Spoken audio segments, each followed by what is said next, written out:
Tenemos los flujos permanentes y uniforme en canales. Vemos las generalidades, flujo en canales y tuberías. Las principales diferencias entre canales y tuberías son las que siguen, ¿no? En el canal el líquido tiene una superficie libre que está en contacto con la atmósfera. Claro, ustedes cuando van a ver, digamos, cualquier canal en la ciudad de Huánuco, la más conocida que era aquí en Codo, donde querían traer el agua de Marabamba, mediante un canal, entonces nos dice que está al aire libre. También nos menciona en la tubería el líquido está confinado y sometido a una cierta presión. A veces esa presión es negativa. Claro, ustedes si digamos, podrían digamos imaginar que cuando dentro de la tubería le ponen digamos, le echan agua, entonces van a ver que se va a confinar, ¿no? Entonces, eh, si tenemos un cierto tramo digamos, de tubería, de línea de conducción o aducción, entonces cuando ingrese el agua, entonces va a estar confinado y por el tema de gravedad va a estar también sometida a una presión, ¿no? Como también lo dice, a veces a una presión negativa. En el canal el conducto puede ser abierto o cerrado, ¿no? Claro, en ocasiones se podría poner, digamos, el canal cerrado por el tema tal vez de que es una derivación bastante, su longitud es bastante amplio y de acuerdo a cómo está diseñado, ¿no? Tal vez si es cerrado, también por ahí, digamos, transita, digamos, tal vez de algún vehículo. Y no dice que la tubería del conducto es siempre cerrado. Claro, ¿no? Porque la tubería justamente ya viene de fábrica, tubería cerrada, ¿no? También nos mencionan que el canal, el líquido escurre por gravedad en la tubería, el líquido escurre eh,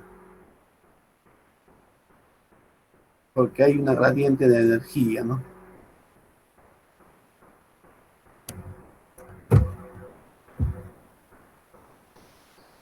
Cuando se dice tubería, quedando entendido que el conducto es circular.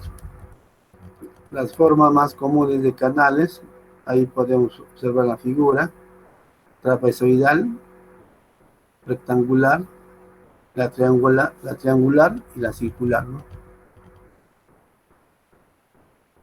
Rectangular abierto y rectangular cerrado, ¿no? Vemos, digamos, los ejemplos de tuberías que son cerrados, ¿no? Pueden ser circulares o cuadrados. Comparación entre el flujo de una tubería y el flujo en un canal.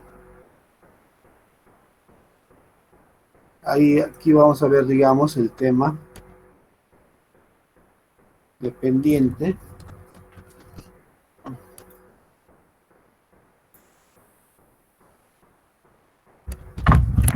del fondo, ¿no? También vamos a ver la pendiente de superficie libre al agua, digamos. La superficie libre al agua. Y la pendiente de la línea de energía, ¿no? Que es en la parte superior. Y de energía. Entonces, aquí ya estos conocemos, ¿no? Cuáles son los valores en cierto punto 1 o el punto 2, ¿no? Es un plano de referencia. Y aquí están las, digamos, las siglas donde significa pendiente de fondo, al medio, SW, pendiente de la superficie libre del agua, y la pendiente, digamos, de línea de la energía, ¿no? Ese es su, ese es su F.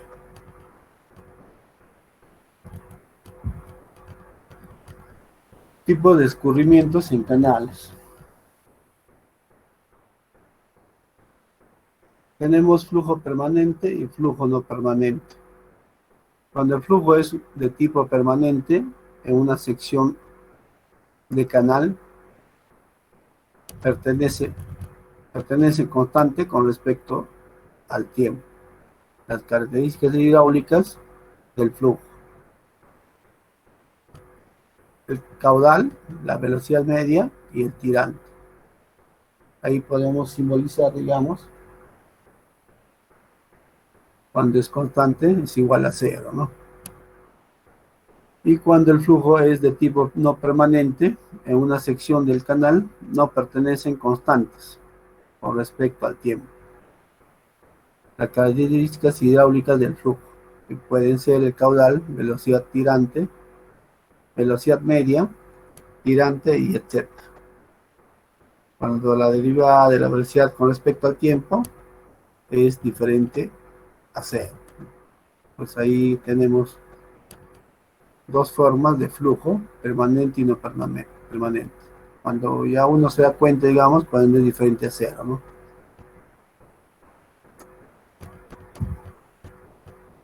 Flujo uniforme y flujo variado.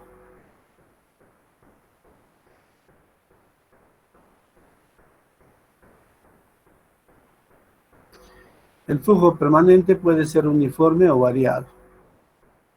En el flujo permanente o uniforme a lo largo del canal permanecen constantes las características hidráulicas, ¿no?, del flujo.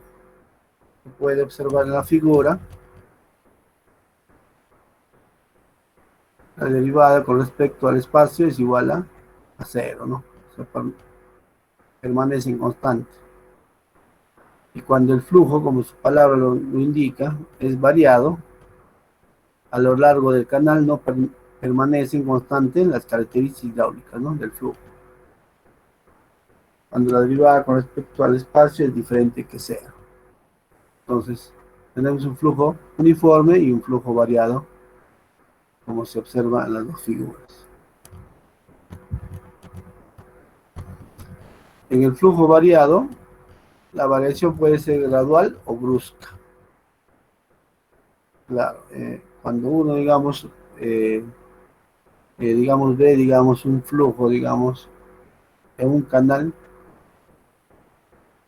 puede ir gradual, digamos, o tener a veces temas bruscos, ¿no?, dando lugar al flujo gradualmente variado. Entonces, cuando pase de gradual a brusco, da un lugar al flujo gradualmente variado y al flujo rápidamente variado, respectivamente, como se puede apreciar en el esquema, ¿no?, que sigue. Aquí tenemos un flujo uniforme y aquí tenemos un flujo variado.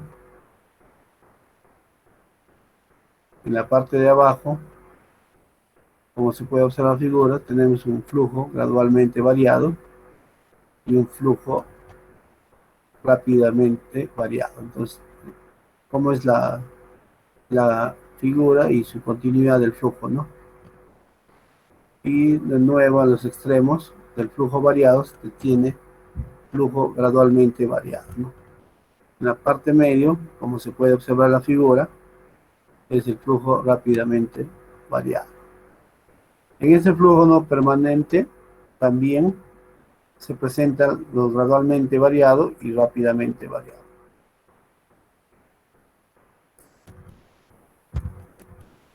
Esto vamos a verlos mediante los ejemplos o los ejercicios que hacemos, ¿ya?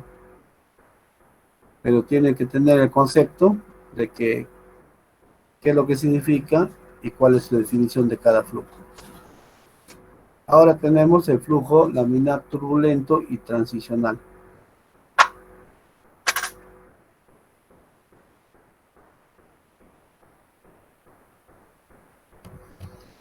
De manera similar a lo que ocurre en las tuberías, en los canales, el flujo es de uno de estos tres tipos, ¿no? El flujo laminar tiene lugar si predominan las fuerzas viscosas sobre las de inercia. Se presenta muy raramente cuando la velocidad del agua en el canal es extremadamente pequeña. El número de Reynolds referido al radio hidráulico resulta menor a 500. Entonces, tienen que tener ese detalle para que sea, digamos, un tema de flujo laminar. Ahora, el flujo turbulento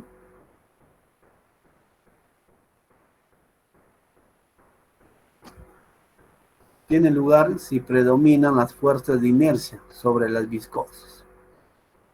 O sea, lo contrario, ¿no? del flujo laminar. Porque el flujo laminar lo que nos dice que predomina las fuerzas viscosas sobre las fuerzas de inercia, ¿no? Ahora en el flujo turbulento, las fuerzas de inercia predominan sobre las viscosas. El valor del Reynolds es a partir del cual el flujo es decididamente turbulento. No tiene un valor definido, pero sí se toma como referencia el valor de 4000. Que rige para tuberías, el valor correspondiente en canales resulta 1000. Pues ahí podemos observar. También nos mencionan como consecuencia el flujo de transicional,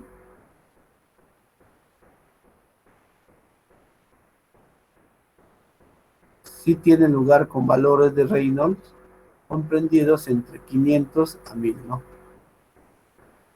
También podemos observar, digamos, el flujo subcrítico, crítico y supercrítico.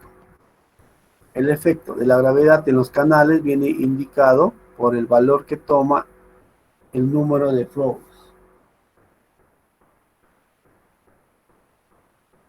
referido a la profundidad hidráulica.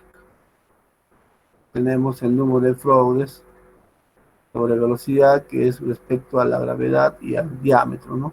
O a la profundidad hidráulica. Profundidad hidráulica se tiene el área mojada sobre el ancho superficial, ¿no? Que simboliza A sobre T.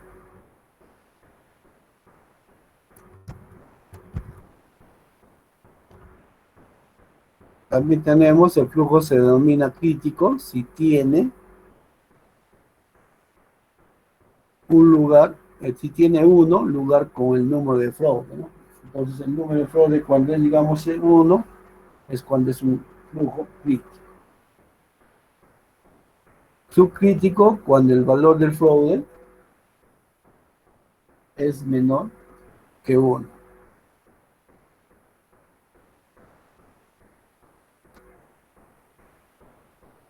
Y el flujo supercrítico cuando el número de fraude es mayor que 1. Entonces hay que tener en cuenta esos parámetros para ver qué tipo de flujo es, de acuerdo al número de fraudes. El flujo subcrítico, la gravedad juega un rol más importante que en otros estados de flujo. También nos menciona que el estudio de las características físicas del flujo en los 3 estados indicados no corresponde a hacerlo ahora, ¿no? Este tema vamos a ver, digamos, más adelante en el capítulo 2 a detalle. También tenemos tipos de canales naturales y artificiales, ¿no?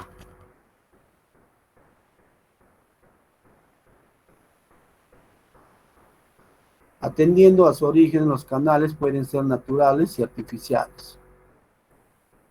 Los canales naturales incluyen todos los cursos de agua de la superficie terrestre, en toda su amplia gama de tamaños, es decir, desde los arroyos más pequeños hasta los ríos más grandes. Su estudio corresponde a la rama de la hidráulica aplicada conocida como hidráulica de ríos o ingeniería de ríos, ¿no? Entonces, tenemos en cuenta que todos los ríos pequeños o grandes, arroyos, corresponden a los canales naturales, ¿no? Porque tienen curso de agua en la superficie terrestre. Ahora, a ver, también tenemos los canales artificiales, son todos aquellos construidos por el hombre, ¿no? Claro, justamente como su palabra artificial, ¿no? Que ha sido construido por el hombre.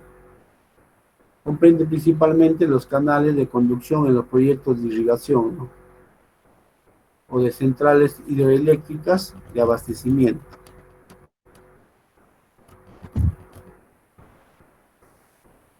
De abastecimiento de agua potable. También tenemos los canales de navegación, los canales de alcantarilla y drenaje, ya sea urbano, vial y agrícola. También comprende los canales de corriente construidos con fines de estudio experimental en laboratorio, ¿no? Entonces, como todo es construido por el hombre, viene a ser un canal artificial.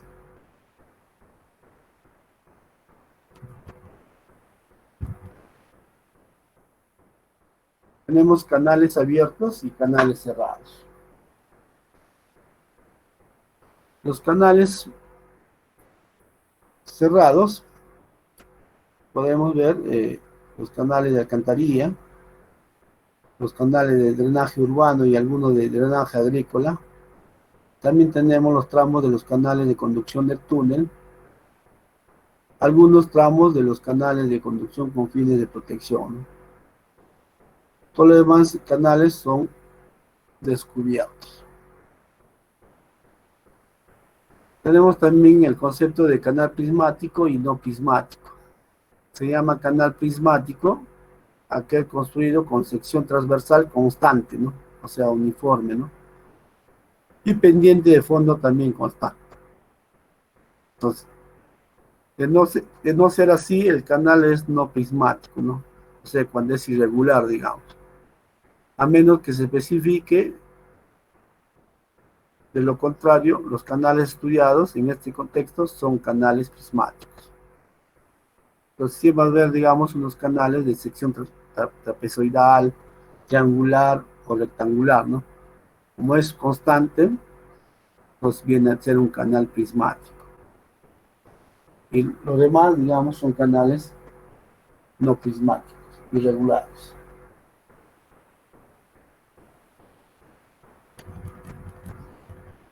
También tenemos la geometría del canal.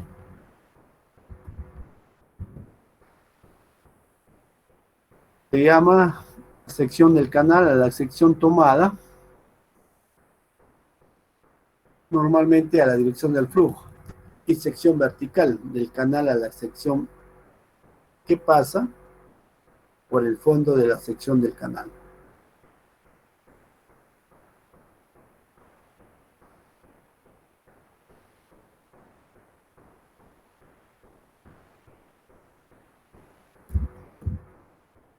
Entonces, las secciones de los canales naturales son en general irregulares, ¿no?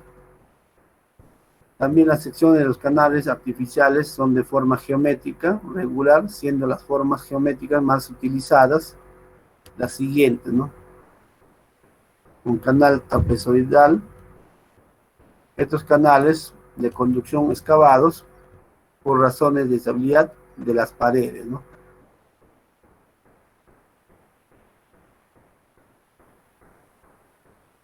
Luego tenemos un canal rectangular.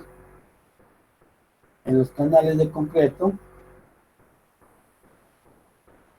o de madera también tenemos canales rectangulares.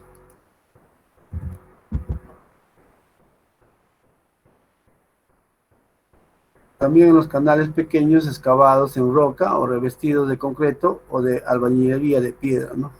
Es podemos observar, digamos, en nuestra sierra, ¿no? Cuando vamos, encontramos canales revestidos con piedra, ¿no? Porque a veces, digamos, ahí no llega, digamos, eh, la intervención de la municipalidad, ¿no? O de los gobiernos locales. Entonces, a veces los pobladores del centro, de cualquier centro poblado, ellos se ingenian para que hagan sus canales de mampostería de piedra, como se puede decir, ¿no? Más conocido. También los canales rectangulares en los pequeños canales de drenaje vial, ¿no? En las cunetas. Entonces, las cunetas no solo a veces ponen, digamos, un canal triangular, ¿no? También a veces también pone un canal rectangular, ¿no? También viendo el tipo de suelo, ¿no? Porque si es un suelo de material suelto, un canal rectangular no va a funcionar, ¿no? Porque se va a estar, digamos, erosionando. Pero si es un suelo gravoso, limoso, arcilloso, entonces va a funcionar el canal rectangular, ¿no? También vemos de secciones circular en los canales de alcantarilla, de alcantarillado y de drenaje urbano y agrícola de tamaño pequeño y mediano. También en los canales de túnel. Entonces ahí vemos qué sección de canal artificial nos menciona la circular. También tenemos otro canal de sección ovoide, de herradura y similar en los canales de alcantarillado de tamaño grande a fin de permitir el ingreso de un hombre. Entonces, ahí podemos observar, digamos, las diferentes secciones de canales artificiales que lo realiza el ser humano, ¿no? Y tener en cuenta cuando se hacen los cálculos, la geometría, ¿no?, de cada canal.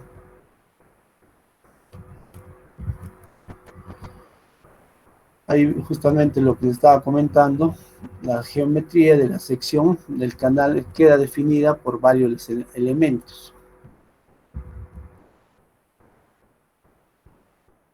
También nos dice la descripción será referida a la sección vertical de un canal trapezoidal, ¿no? Entonces, cuando uno va a obra o a campo, podemos observar, digamos, las secciones de un canal, ¿no?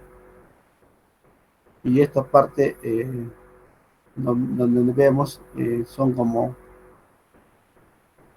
andenes, ¿no? Entonces, para que, digamos, cuando el terreno es demasiado, siempre en tiempo de lluvia va, digamos, se va cayendo el talud, ¿no? Entonces se hace de esta forma, ¿no? ¿Para qué? También para proteger al canal, ¿no? Entonces nos dice que Y es la profundidad del flujo, D, el valor de D, la profundidad de la sección, se verifica la D igual a 0, igual, la D igual Y por coseno de teta. Esto como es pequeño, Y en los canales de pequeña pendiente, ¿no? También vemos la cota de fondo. También podemos observar el ancho de fondo. El ancho de fondo.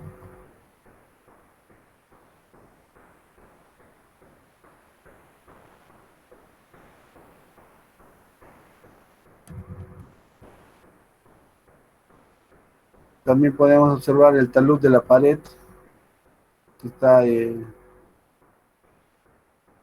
cotangente de alfa, ¿no? Variación de la altura con la variación de la velocidad. También tenemos el ancho superficial, ¿no? Simboliza T.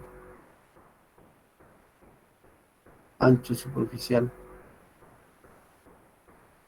También tenemos el área mojada, que está definido por el ancho del fondo, por la profundidad de flujo, más T sub Y al cuadrado, que es la profundidad del flujo, ¿no? También tenemos el perímetro mojado, que también tiene su fórmula, o está definido, otros valores. También podemos observar el radio hidráulico. También tenemos la profundidad hidráulica, el margen libre o el freeboard, el ancho de la banqueta exterior y el ancho de la banqueta inferior, ¿no?, que se puede observar aquí, ¿no? Nos dice que el freeboard es la distancia vertical medida entre la superficie del agua y del borde del canal.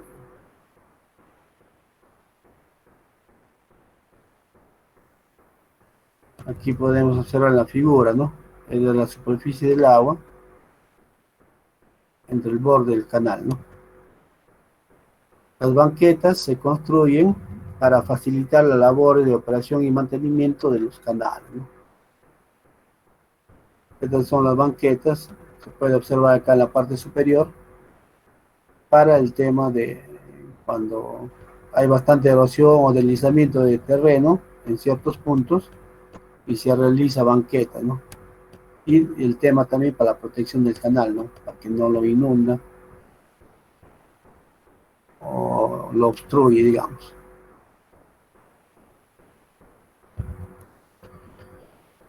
Ahora vamos a hablar del valor de los coeficientes alfa y beta como resultado de la distribución no uniforme de velocidades en la sección de un canal.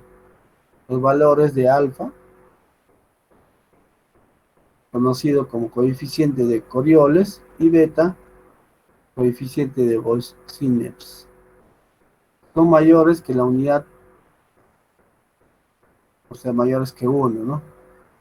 Para propósitos prácticos rige los valores propuestos por Perlupaila. Entonces aquí tenemos valores del coeficiente, ¿no? De Coriolis y los coeficientes de Bose-Einstein, ¿no? Simbolizado por alfa y beta, ¿no? Por ejemplo, tenemos para canales artificiales, el valor mínimo que podemos tomar es 1.10, ¿no? Un promedio 1.15 y hasta máximo 1.20, ¿no? Entonces tú vas a ver tus valores que vamos a tener en cuenta en esta tabla cuando hacemos los ejercicios y de acuerdo a las casísticas que se presentan, ¿no?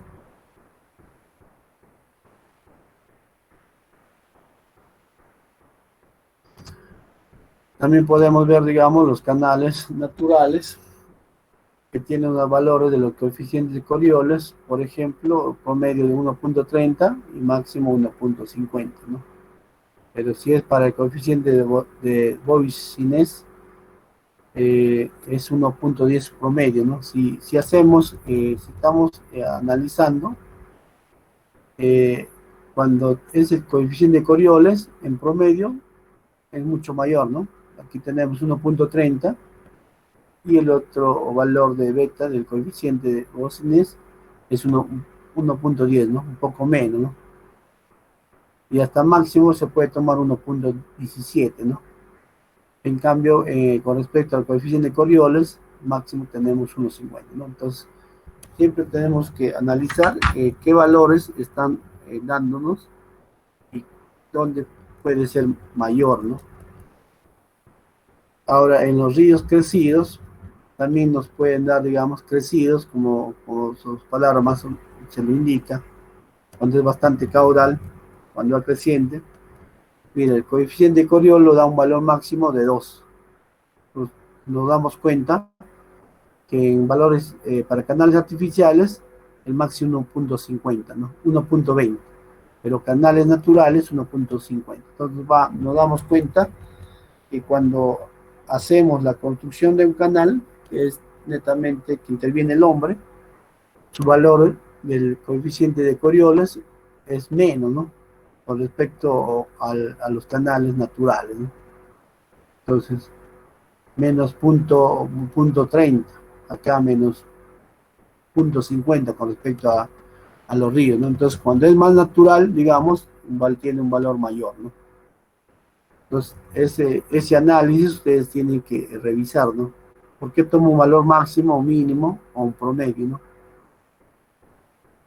Para que hagan su diseño o sus dimensiones de dicho canal, ¿no? También nos habla para canales artificiales de regular tamaño y alineamiento recto, los valores de alfa y beta son solo ligeramente mayores que la unidad, ¿no? Claro, acá se dan cuenta que es mayor que 1, ¿no? Se está tomando el valor. Entonces, tener en cuenta que yo tal vez en un problema me podría, digamos, equivocar poniéndole 0.9, entonces tal vez indico si ese valor pertenece a alfa o a beta, ¿no? A los coeficientes. Entonces, ustedes se van a dar cuenta que todos los valores que toma alfa y beta siempre son mayores que 1. Entonces eso ya está, digamos, eh, hallado, ¿no? Porque estos valores que se dan aquí en la tabla es porque han sido investigados y han sido, digamos, esos valores hallados con la investigación que han hecho, ¿no? De acuerdo a los canales y de acuerdo a los diseños que se han hecho. También nos dice razón por la cual en el presente texto se supondrá que alfa y beta igual a 1 salvo indicación en contrario, ¿no? Entonces, si no doy el valor, digamos, acá nos dice que se supondrá que este valor asume a 1, ¿no? Si no, ya, pues no, diré, de acuerdo a la tabla, para canal artificial, considerar el promedio, el alfa, y digamos el máximo en beta, ¿no? Otra vez, en un ejemplo, podría decir, para canales naturales, considerar el promedio de ambos, ¿no? De ambos alfa y beta. Entonces, ustedes van a tener ese valor, o de lo contrario, van a asumir un valor de 1, ¿no? Tal vez si es que no le damos ese dato. Ahí podemos observar las fórmulas.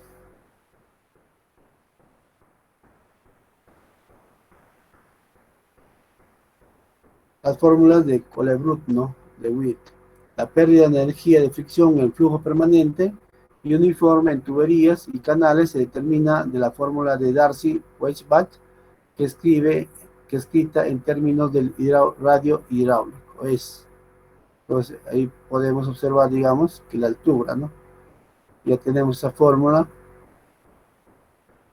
definida, donde R es el radio hidráulico, que va de área mojada sobre perímetro mojado, ¿no? Entonces, ahí los demás valores que tendrán que conseguir, digamos, de acuerdo al problema que se solicita. También nos habla que en canales con este tipo de flujo se cumple que la pendiente de la línea de energía es igual a la pendiente de la superficie libre, ¿no? Entonces, a ver, de la 16. Y la pendiente de fondo, por la que se acostumbra a escribir S sin subir, ¿no? Entonces, en canales que este flujo se cumple la pendiente, es igual, ¿no? A todas las pendientes. Entonces, esa es la fórmula de H sub F sobre L, ¿no?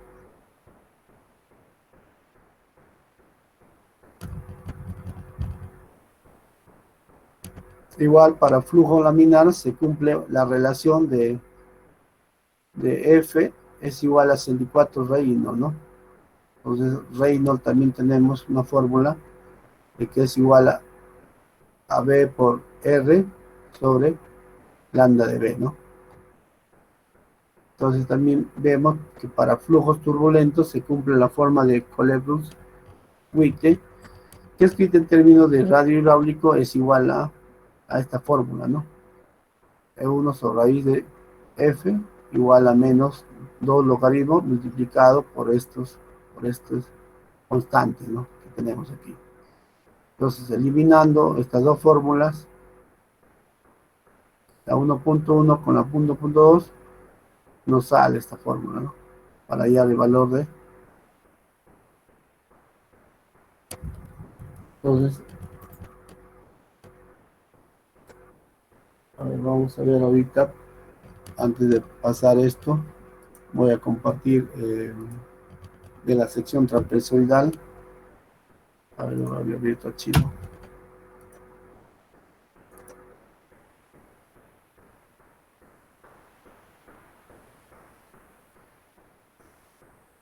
¿Están escuchando, los jóvenes?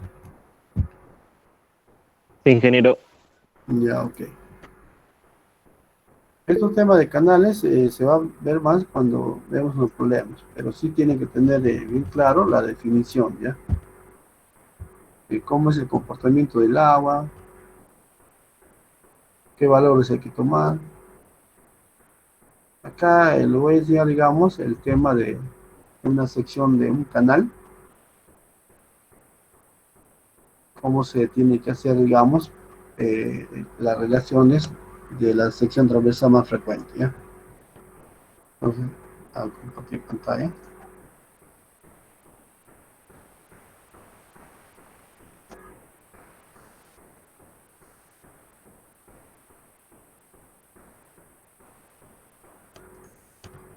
Ya, ahí estamos observando, jóvenes, la relación de las secciones transversales más frecuentes, ¿no? Pues para que ustedes vean cuáles son las relaciones geométricas correspondientes al área hidráulica, al perímetro mojado, al espejo de agua y radio hidráulico, ¿no? Entonces ya tenemos la simbología, ¿no?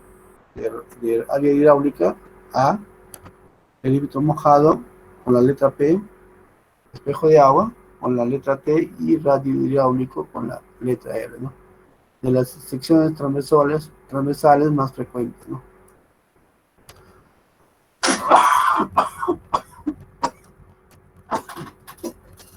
Ya.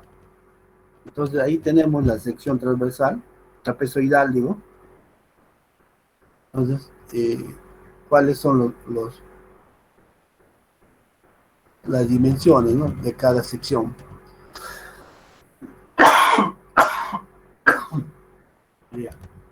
Entonces, por elementos geométricos de la sección trapezoidal sale de esta manera, ¿no?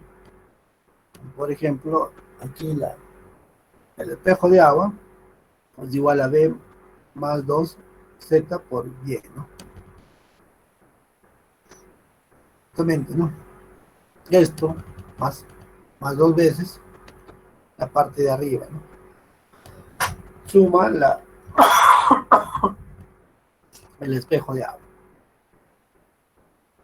Ahora vemos el perímetro mojado.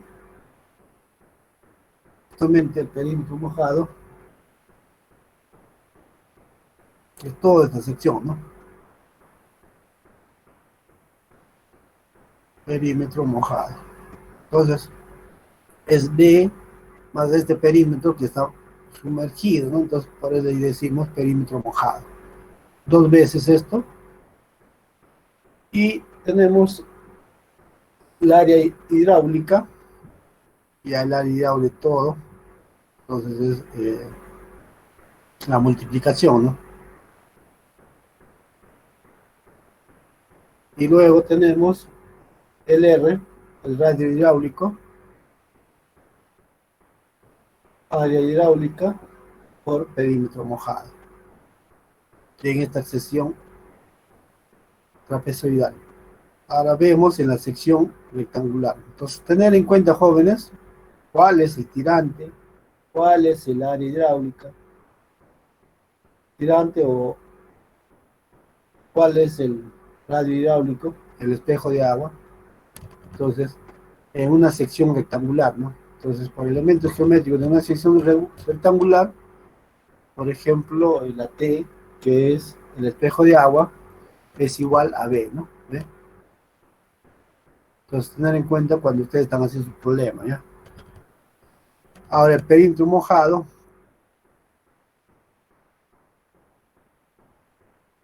es esto, ¿no?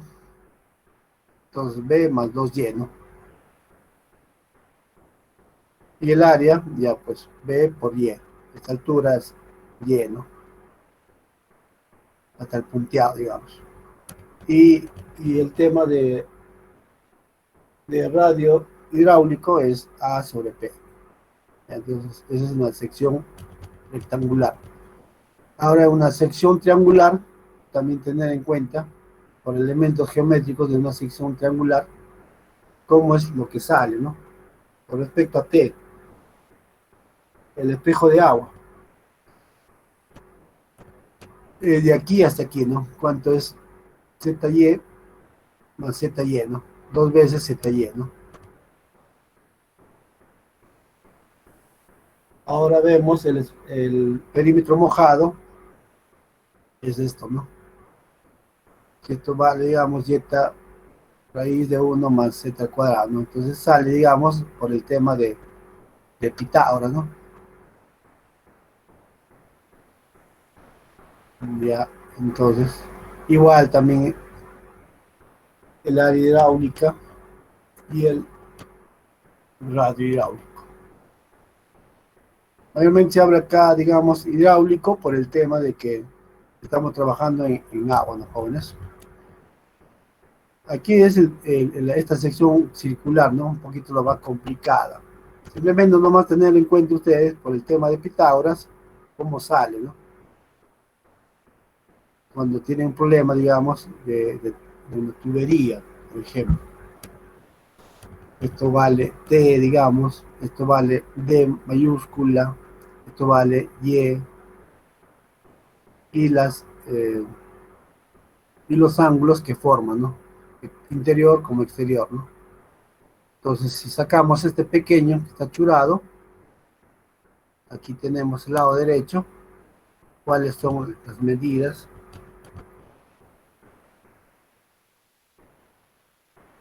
Ángulos, ¿no?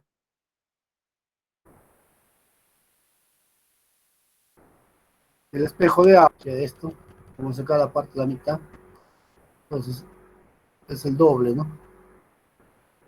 Y esto significa R seno de alfa medias, entonces que da, digamos, el espejo de agua de extremo a extremo, tenemos dos veces R.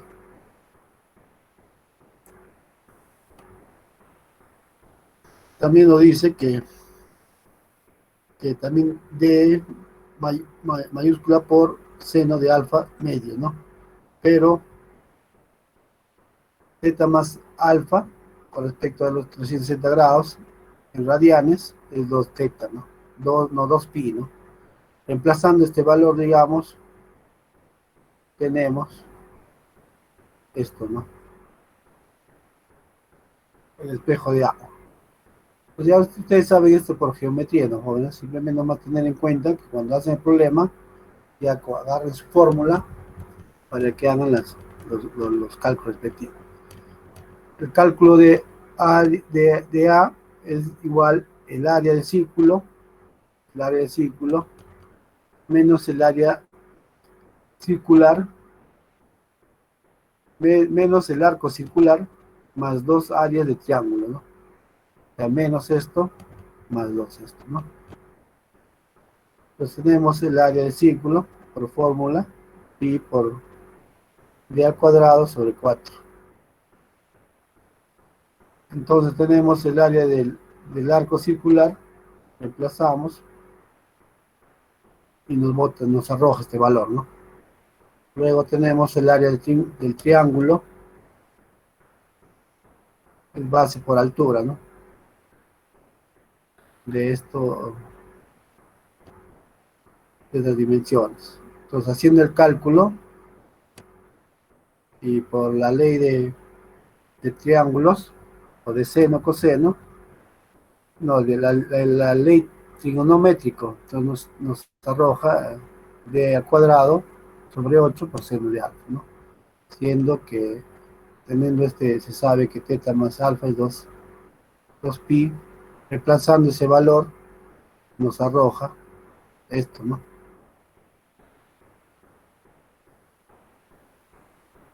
Luego tenemos el cálculo del perímetro mojado, pi por r, ¿no? Teta por r, digamos, r.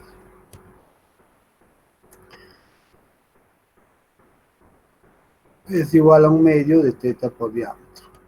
Tenemos el cálculo del radio hidráulico, reemplazando ahí nomás. Sabemos que radio hidráulico es igual a A sobre P, ¿no? A sobre P, ¿no? De estas dos fórmulas me arroja esto. Generalmente para conductos circulares, para el cálculo del área hidráulica, perímetro hidráulico y radio hidráulico, se emplea tablas tabuladas en función a la relación Y sobre D, ¿no? Entonces aquí tenemos las tablas tabuladas para que ustedes puedan sacar los valores, ¿no? Luego tema de sección parabólico. Ya tenemos el diferencial de Y, ¿no? Sobre el diferencial de área, ¿no? Entonces, igual, ¿no? Según elementos geográficos o geométricos de una sección trapezoidal, ¿no? Como llamamos el cálculo de área hidráulica. Para que sepan más o menos, jóvenes, cómo se halla estos cálculos, ¿no? No voy a, como dice, profundizar a esto porque ese es otro curso. Simplemente no para que vean, digamos, cuando le toca una sección parabólica, ¿no? ¿Y dónde salen las fórmulas? A por A sub 1 es igual a X por B, ¿no?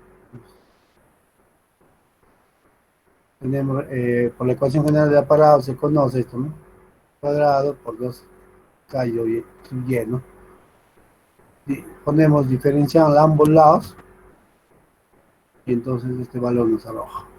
Reemplazando la ecuación inicial tenemos, y ahora si integramos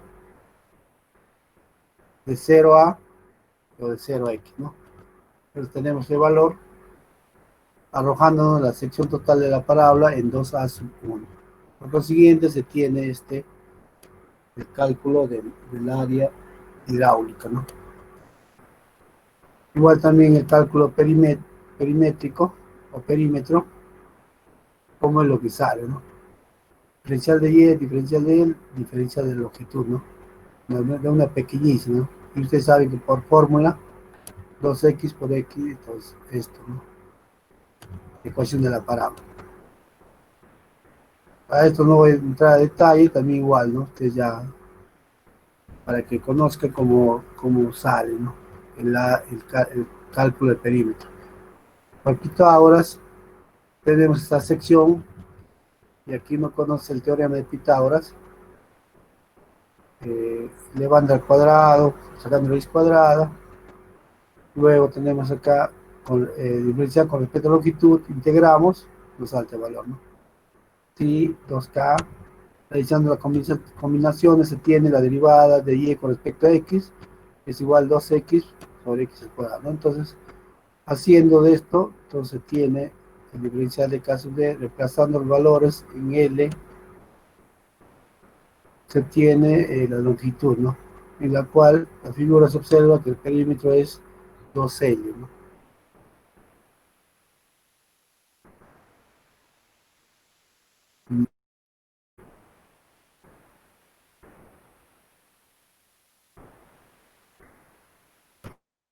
Ya jóvenes, vamos a irnos a un receso, jóvenes. Tomen sus alimentos, tomen sus aguas, estiren y regresamos. ¿Está bien? Delegado Está bien. de canal, tiene que practicar, pero joven. También te estoy dejando. El tema no es de enseñar derivadas, integrales, ¿no? Ya ustedes deben saber de memoria, ¿no?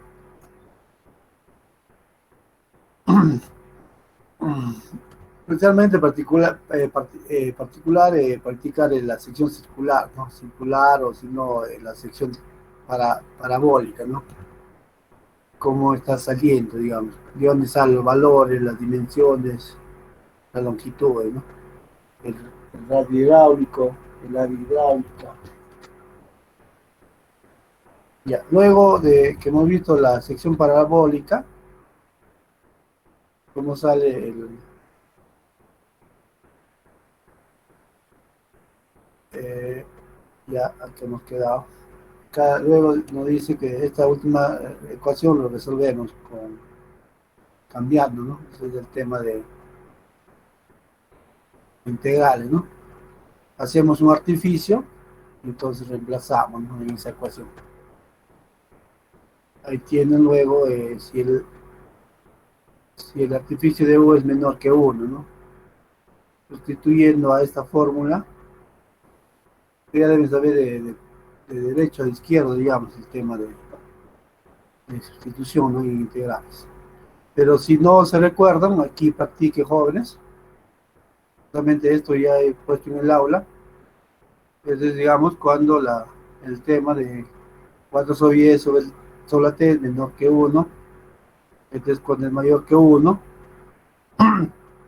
se integra transformándose en la siguiente expresión, ¿no? Donde el sacrificio, digamos, es x sobre k igual a 1 igual a u, entonces k es x sobre 1, pasa a dividir, pasa a multiplicar, ¿no? Entonces, realizando reemplazos y simplificaciones, se tiene esta fórmula, ¿no? De ahí de la cual la expresión exacta perímetro hidráulico para ¿no? Cálculo de radio hidráulico. Entonces, a todos esos valores que hemos podido hallar o calcular, aquí hay un cuadro, ¿no? Entonces, de acuerdo a la sección, ya sea rectangular, trapezoidal, triangular, circular y parabólico, tenemos nuestras fórmulas, ¿no? De radio, de área hidráulica, perímetro mojado, radio hidráulico y espejo del agua, ¿no? De acuerdo al tipo de sección de cada canal que puede ser, ¿no? Entonces, aquí quería llegar, también ustedes lo revisan, estos cálculos, practiquen. Ya. Entonces ahora también he puesto en el aula, he puesto también los enlaces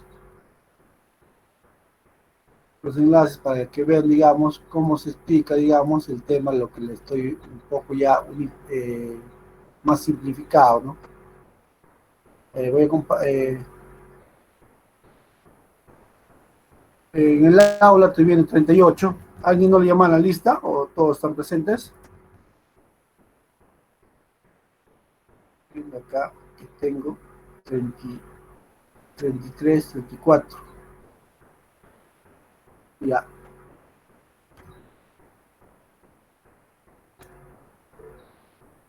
A ver, en el chat me están escribiendo. Ya, ¿quién es Manrique de Lara, no? Ya Manrique, por ser primera semana, estoy considerando. Y Ingeniero. ya ahí están viendo ese video que está Mecane Sí, Fluide. ingeniero. ¿Sí? Sí, ingeniero. Ya, entonces voy a poner, ya es cuestión de 9 minutos 48 segundos, ya. A ver, observen, por favor, si estén atentos y les dejo, ya, me avisan. La sección de Ingeniería de la Pontificia Universidad Católica del Perú desarrolla los conceptos de clasificación de flujos.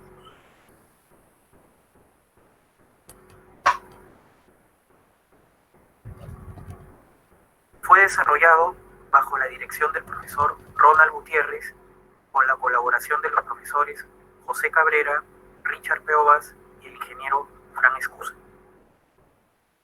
El esquema general de clasificación de los flujos se basa en 6 criterios que describen la variabilidad de parámetros hidrodinámicos como la velocidad, la naturaleza del fluido, números adimensionales como el número de Reynolds y la orientación prevaleciente del flujo. El primer criterio considera las variaciones temporales de parámetros hidrodinámicos como la velocidad. Así, los flujos pueden ser permanentes cuando el gradiente temporal de la velocidad es igual a 0 y no permanente cuando el gradiente temporal de la velocidad es diferente de 0.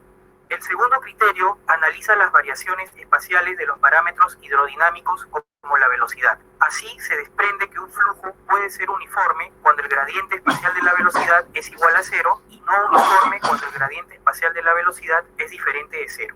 El tercer criterio contempla la variación del rotacional del flujo. Por lo tanto, un flujo puede ser rotacional cuando el rotacional de la velocidad es diferente de 0 e irrotacional cuando el rotacional de la velocidad es igual a 0. El cuarto criterio se basa en una descripción de la variabilidad de las características físicas del fluido, como la densidad. En tal virtud, el flujo puede ser incompresible cuando la densidad es constante y compresible cuando dicha propiedad es variable en el tiempo o en el espacio.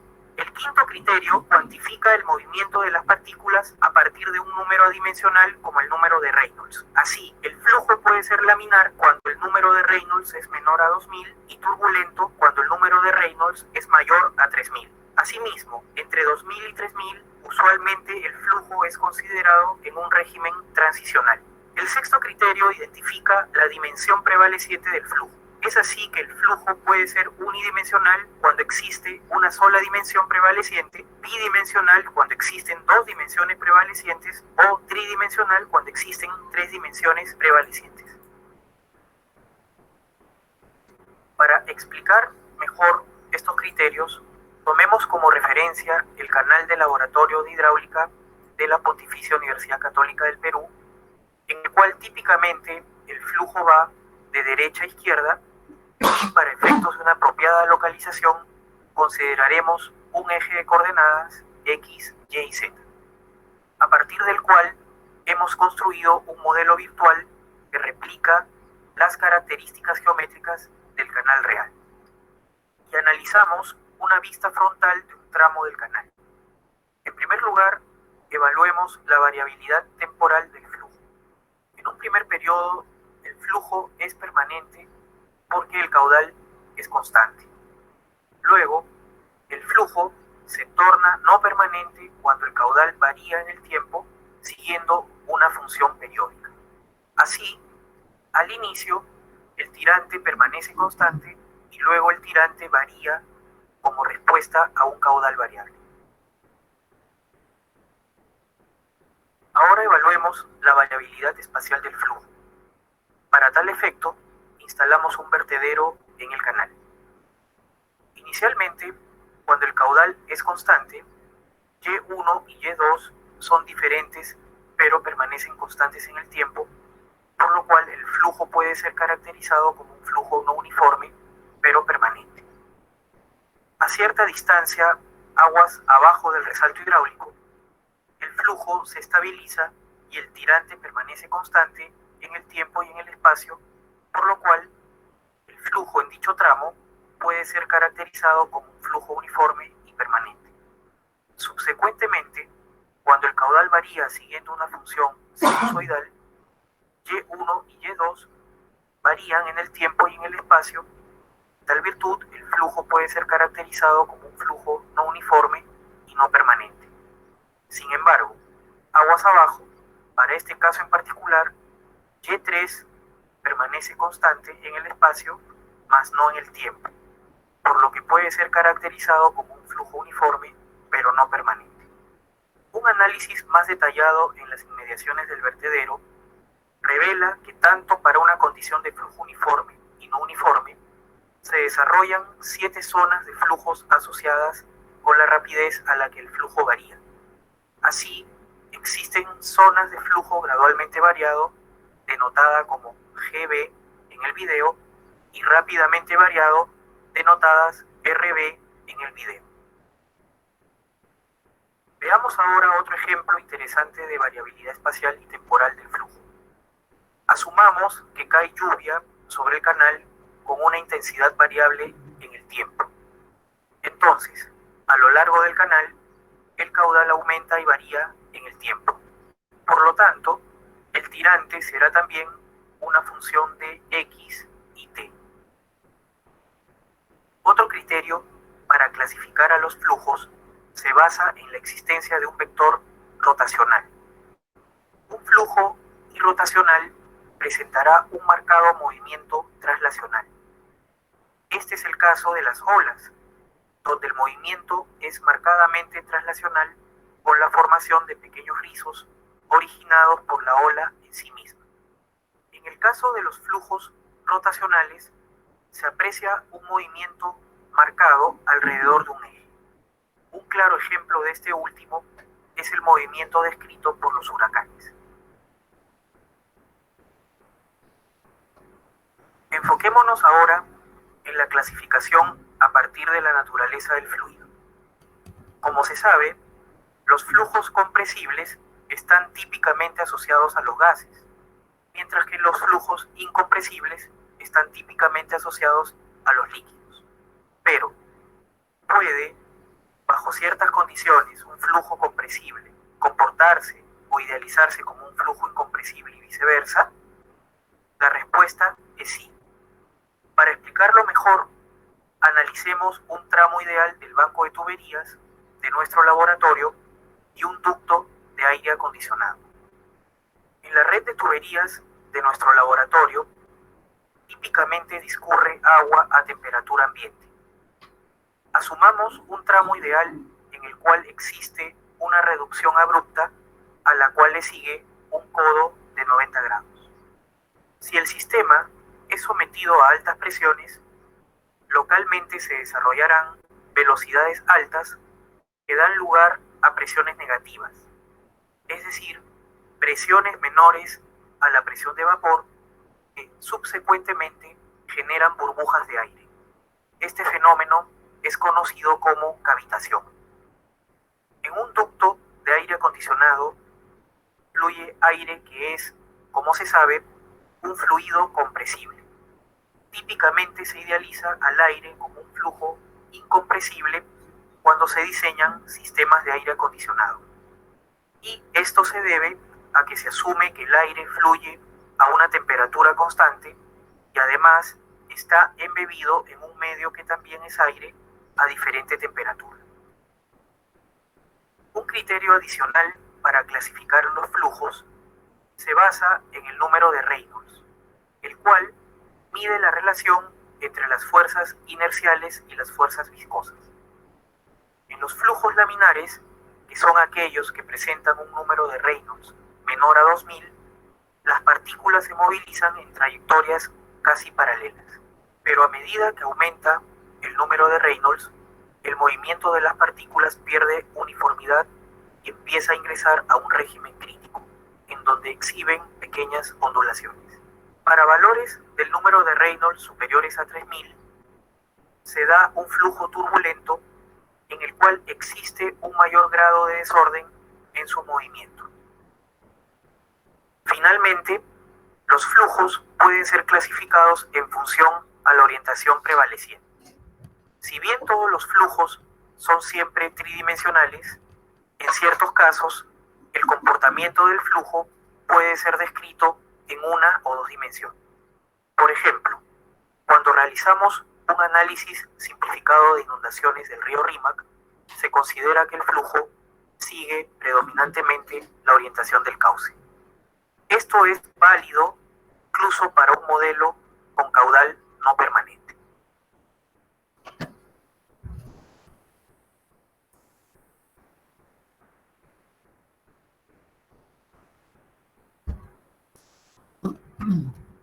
Ya, jóvenes, una explicación un poco más déjame claro. adivinar. ¿Has tratado de aprender inglés antes y fallado? ¿Te da miedo a...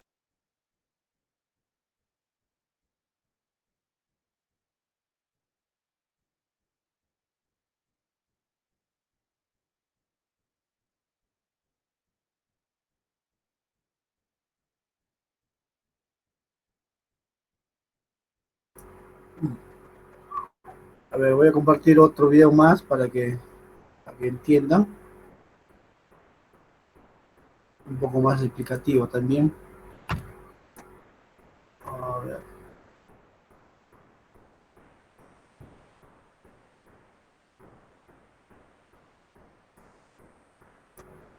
Me avisa si no observan. Gracias.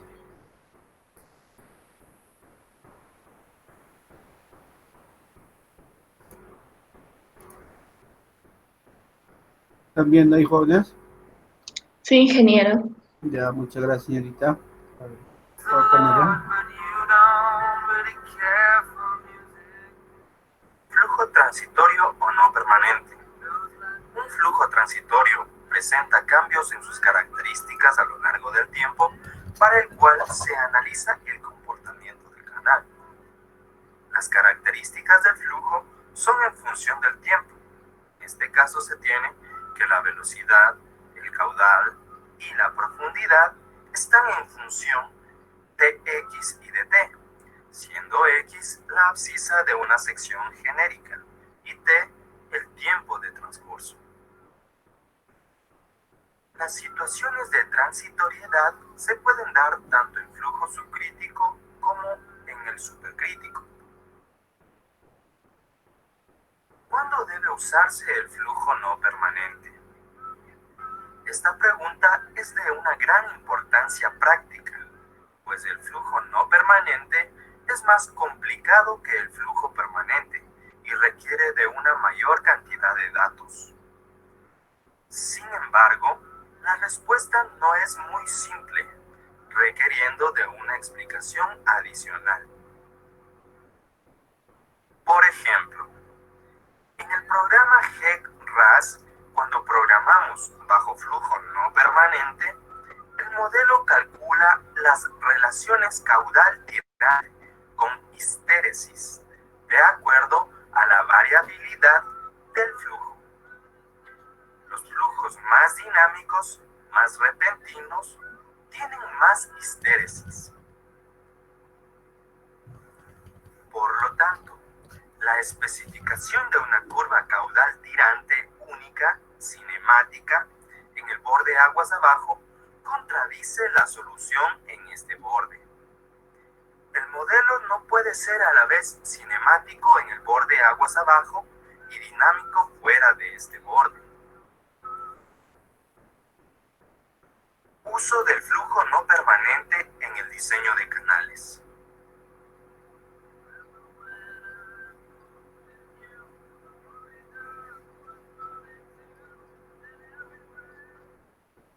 Esta situación obliga a hacer la pregunta: si una onda de avenida dada puede ser clasificada como cinemática o dinámica, o mejor aún, si es necesario utilizar la onda dinámica para calcular tirantes en el diseño de proyectos de canales. En proyectos hidráulicos típicos, los cuales son de distancias o longitudes limitadas, es preferible asumir la onda cinemática, la cual mantiene constante el caudal, en vez de su contraparte dinámica, la cual atenúa el caudal. El uso de la onda cinemática asegura que el canal bajo diseño contendrá a todas las ondas, tanto cinemáticas como dinámicas.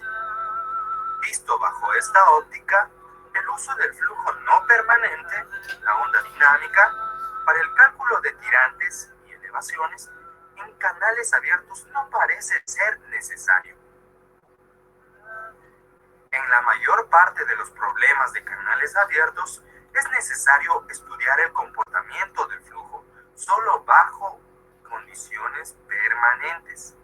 Sin embargo, si el cambio en la condición de flujo con respecto al tiempo es importante, el flujo debe tratarse como no permanente.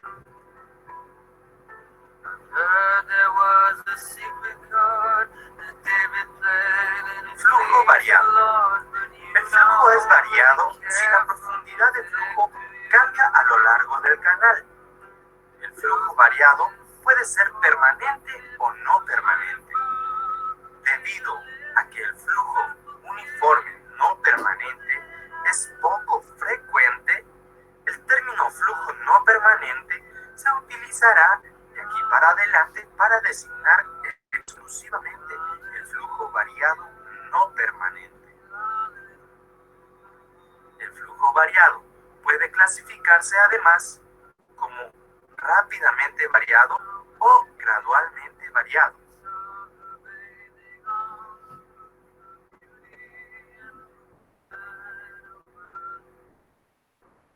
El flujo gradualmente variado en flujo no permanente. El flujo es gradualmente variado si la profundidad del agua cambia de manera suave en distancias comparativamente largas en el transcurso del tiempo. Continuidad de flujo no permanente. La ley de continuidad para flujo no permanente puede establecerse considerando la conservación de masa en un espacio infinitesimal entre dos secciones de canal. En flujo no permanente, el caudal cambia con la distancia a una tasa de delta Q sobre delta X, y la profundidad cambia con el tiempo a una tasa de delta Y sobre delta T.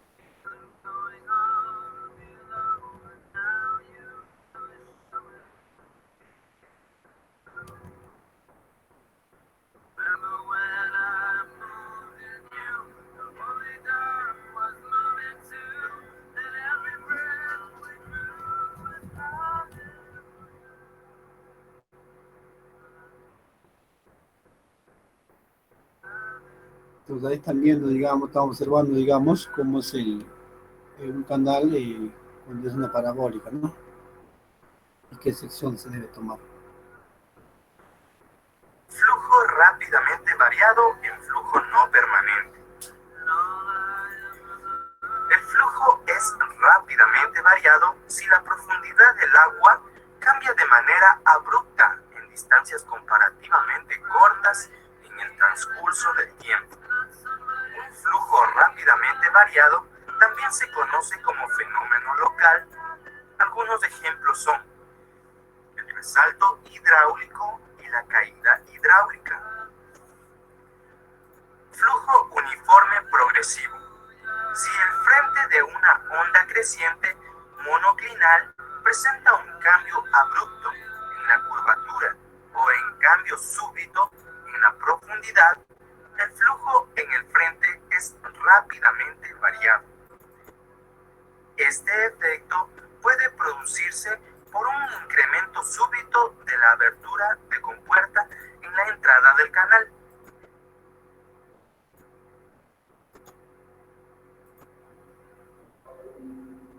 La velocidad de la masa del agua entre la compuerta y el frente de onda se incrementa desde V1 hasta V2 y en consecuencia se incrementa el momento. Mediante la segunda ley de Newton, la fuerza desacelerada requerida para cambiar el momentum por unidad de tiempo es el producto de la masa por el cambio de la velocidad por unidad de tiempo.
Ya jóvenes, ahí también he podido ver un poco más de explicación.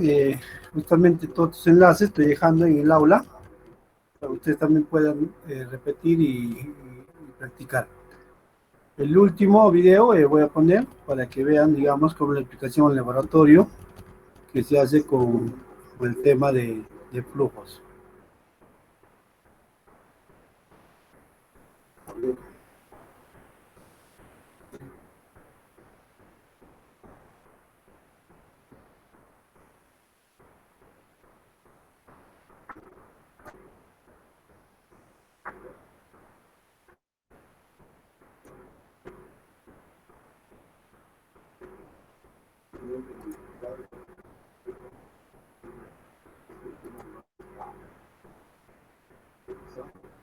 Ahí lo observan, jóvenes.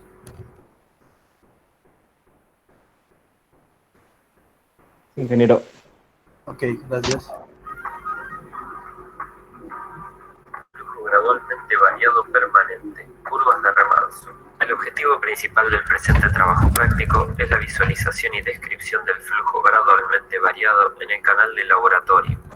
En forma adicional, se procederá a la medición de parámetros hidráulicos de interés y comparación con los obtenidos mediante fórmulas, tablas y gráficos. Se pone en funcionamiento el canal de laboratorio con una pendiente positiva del 0,2% y se realiza el aforo volumétrico para determinar el caudal circulante. Conocido el caudal, es posible determinar el tirante crítico mediante la fórmula para canales rectangulares. Al comparar el tirante medido en el canal con el tirante crítico calculado, podemos definir el régimen del escurrimiento. En este caso, el tirante crítico es igual a 5 centímetros, por lo cual se deduce que el canal está escurriendo en un régimen subcrítico. Dado que el canal es de corta longitud, no alcanza a desarrollarse flujo uniforme. Si medimos los tirantes a lo largo del canal, visualizaremos una curva suave 2, ya que los tirantes disminuyen en el sentido del escurrimiento, el régimen es subcrítico y el canal finaliza con una caída libre. Si se mantiene fija la pendiente del canal constante el caudal y agregamos al final del mismo dos compuertas de una altura del total de 7,5 centímetros, se visualiza la formación de una curva suave 1, en la cual los tirantes aumentan en el sentido del escurrimiento debido a la condición impuesta aguas abajo. Si se retiran las compuertas de aguas abajo y se aumenta la pendiente del canal hasta un valor de 3,8%, se observa una disminución significativa del tirante. Como el caudal no se modificó, el tirante crítico sigue siendo el mismo, pero ahora todos los tirantes se encuentran por debajo de los 5 centímetros, verificándose régimen supercrítico en todo el canal. Adicionando las compuertas anteriores al final del canal, el nivel del agua se eleva hasta poder sobrepasarlas. Esta condición impuesta aguas abajo obliga a la formación de un resalto, para poder cambiar de régimen y pasar de flujo supercrítico a subcrítico. Bajo estas condiciones se identifican los siguientes tipos de flujo. En el tramo aguas arriba, flujo uniforme en régimen supercrítico. En el medio del canal se forma un resalto hidráulico. Aguas abajo del resalto, una curva fuerte 1 de flujo gradualmente variado. Es importante resaltar que el flujo uniforme es supercrítico, pero la curva de flujo gradualmente variado es subcrítica, dado que todos los tirantes se encuentran por encima del tirante crítico. Para esta condición se deben relevar las siguientes variables: perfil longitudinal, definir visualmente la longitud del resalto, tirante de aguas arriba del resalto I1, tirante de aguas abajo del resalto I2. Con las variables relevadas como trabajo de gabinete, se deberán calcular las siguientes variables: tirante crítico igual 5 centímetros, tirante normal para la pendiente impuesta, número de flujo de aguas arriba antes del resalto, número de flujo de aguas abajo después del resalto, las energías de aguas arriba, aguas abajo y la pérdida correspondiente. Adicionalmente, se debe realizar el cálculo de la curva fuerte 1 con el método de paso directo y comparar la curva calculada con la curva medida, de modo de obtener un gráfico como el que se visualiza. Ahora visualizaremos una curva fuerte 3. Para lograrlo, es necesario retirar las compuertas colocadas al final del canal e instalar una compuerta de descarga inferior en el tramo medio del mismo. Cuando la apertura de la compuerta es menor que el tirante normal de régimen supercrítico, se genera una sobreelevación del pelo de agua en la cara de aguas arriba de la compuerta, mientras que aguas abajo se obliga a escurrir con un tirante menor al normal, dando lugar a la curva fuerte 3, en la cual los tirantes se incrementan hasta alcanzar el tirante normal. Posteriormente se sacan todos los accesorios al canal y se invierte la pendiente hasta un valor de menos 1,9%, logrando así una pendiente negativa. Dado que seguimos manteniendo el mismo caudal y en consecuencia el tirante crítico, se puede observar que el flujo gradualmente variado es subcrítico. Visualizando así una curva adversa 2, se verifica que los tirantes de agua disminuyen en el sentido del escurrimiento. En estos casos no existe la zona 1 porque no hay tirante normal, solo existen las zonas 2 y 3. Si se adiciona una compuerta de descarga inferior, se puede visualizar la curva adversa 3, la formación de un resalto hidráulico seguido de una curva adversa 2. El resalto aparece dado que se está generando un cambio de régimen de supercrítico a subcrítico.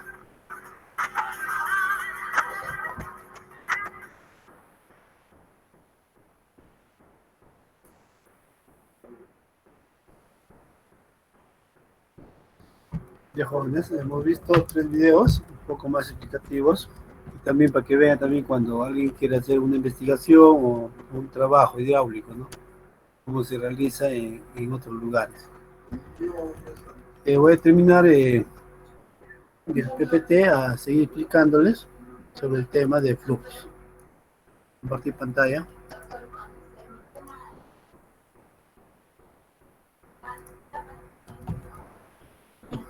Ya, estamos observando ahí los jóvenes.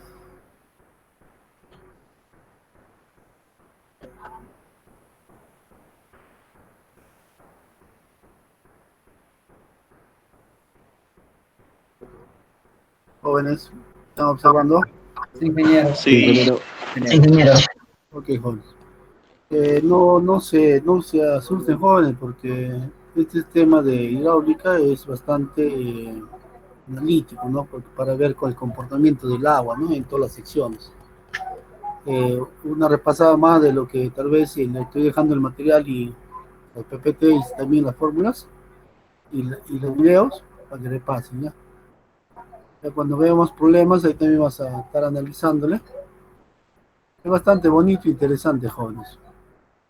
Ya, bueno, vemos las ecuaciones fundamentales aplicadas en los flujos en canales abiertos y lo más conocido es la ecuación de la continuidad, ¿no? El caudal o el volumen del flujo que circula por la sección en la unidad de tiempo está dado por Q igual que V por el área, ¿no? Entonces, donde el V es la velocidad media de la sección normal al flujo del área transversal, ¿no? Entonces, ahí podemos ver, digamos, un perfil, digamos, del flujo, un corte, digamos, y el otro la sección transversal, ¿no? Para que vean perfil longitudinal y su sección transversal de un canal, ¿no? Entonces, ya se imaginan ustedes se imaginarán, digamos, cuando uno siempre sale de la ciudad, ve, digamos, canales, ¿no? Entonces, esta es una sección, digamos, transversal para que ustedes puedan hacer, digamos, los cálculos respectivos, ¿no? O el aforo que se podría hacer, digamos, en un canal, ¿no? Ya, también nos menciona cuando el caudal es constante en un tramo, la ecuación que gobierna el flujo desde el punto de vista de la conservación de la masa se llama ecuación de continuidad. Entonces nos menciona también que esta ecuación aplicada a la sección 1 y 2, N se puede escribir, ¿no? Entonces, la velocidad igual a área, velocidad 1, velocidad 2, hasta que la velocidad N por la sección transversal N, ¿no? Es constante. En una cierta longitud, ¿no? De cualquier canal o río que podemos tener. También tenemos la ecuación de energía, también llamada ecuación de Bernoulli, ¿no? En cualquier línea de corriente que atraviesa una sección de un canal, se puede definir como energía total a la suma de las energías de posición más la de presión y más la velocidad, ¿no? Es decir, que la energía total, como podrán ver en la gráfica, es igual a la energía de posición más la energía de presión y más la energía de velocidad, ¿no? Entonces ahí podemos observar, digamos, base a un nivel de referencia, ¿no? Es la energía total en una sección de un canal, ¿no? Entonces ahí está un poco más claro que vean cuáles son los tipos de energías que se puede ver, digamos, en una sección de un canal, ¿no? Si la energía total se expresa por unidad de peso, se obtiene la forma más conocida de la ecuación de Bernoulli, de cuál se expresa, ¿no? O se representa, ¿no? Entonces ahí vemos que la energía total de la sección es igual a Z más P sobre P específico más alfa sobre la velocidad al cuadrado por 2G, ¿no? Por la gravedad. Esto es constante o de acuerdo a esto, ¿no? Donde en vez de ponerle P sobre P específico es igual al tirante, ¿no? Entonces aquí vemos donde Y es el tirante de la sección, B la velocidad media que lleva el flujo de cada sección, alfa, coeficiente de Coriolis, ya hemos visto que este valor lo sacamos de acuerdo a los tipos de canales que sean, ¿no? Natural, artificial o un río, ¿no? Que hemos visto ya páginas atrás. De estos parámetros se muestra, ¿no? Entonces justamente lo que hemos visto anteriormente, cómo sale, ¿no? Entonces ahí vemos esos valores, ¿no? Z que viene a ser la energía de posición y elevación, digamos esta parte, es el valor de Z.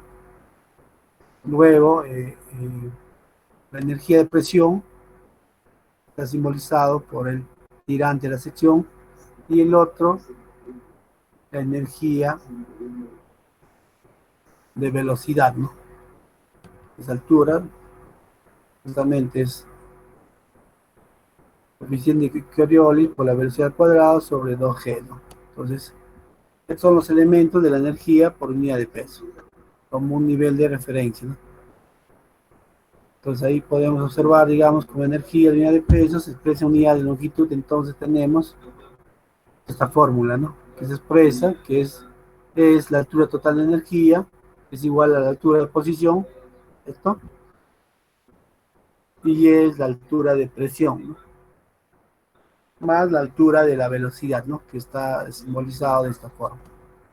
Siendo P, Z y la altura de piezométrica, entonces aquí podemos ver, ¿no? Entonces en esta sección vemos que la energía real es el tema de la altura de piezométrica.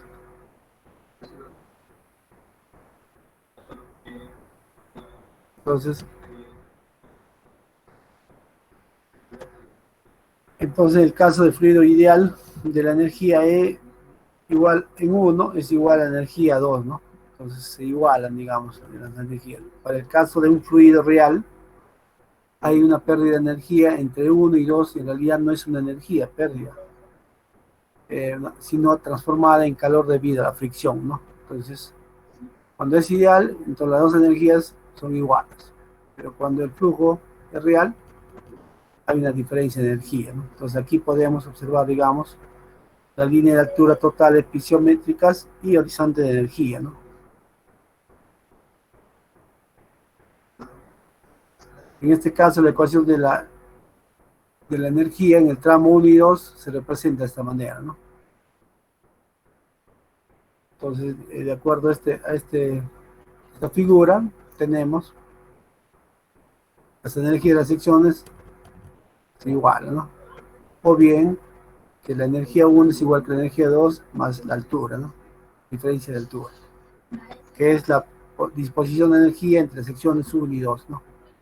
Pues ahí tenemos el coeficiente de Coriolis, que aquí aparece en la flexión de la energía cinética, representa la relación que existe para una sección dada entre la energía real y la que se obtendrá considerando una distribución uniforme de velocidad, ¿no? su valor se calcula de la siguiente ecuación, ¿no? Donde B es el componente vertical de la velocidad a una profundidad h, diferencia de A es la diferencial del área correspondiente a la velocidad,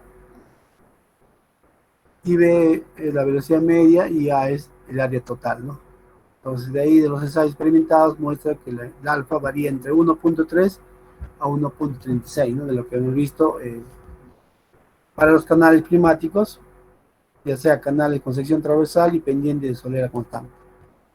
El uso de Coriolis, llamada alfa, depende de la exactitud de que haciendo los cálculos, en muchos casos se justifica considerar alfa igual a 1, ¿no? Y se expresa de esa manera, ¿no? Entonces ahí tenemos la carga de velocidad, luego tenemos la ecuación de la cantidad de movimiento o momentum, ¿no? Entonces, de una sección de canal tenemos la ecuación donde beta es el coeficiente de cantidad de movimiento, y ese coeficiente tiene una fórmula, ¿no? Para canal climático se tiene usualmente entre 1.1 menor o igual que coeficiente menor que 1.2, ¿no? En ese rango, ¿no? Luego consideramos que un tramo de un canal de sección transversal cualquiera, por ejemplo, donde se produce el resalto hidráulico y el volumen de control limitado de sección de subido, ¿no? Entonces, jóvenes, esto estoy dejando, digamos, ahí en la plataforma para que ustedes puedan repasar y ver cómo salen diferentes fórmulas. Ya, jóvenes, hemos llegado a la hora, entonces será hasta la próxima semana. Cualquier cosita, me están comunicando con el delegado. A ver, ¿alguien más que no le he puesto asistencia para terminar las clases del día de hoy? Ayala Tello, ingeniero. Y Ayala. ¿Qué pasó, Ayala? ¿Por qué no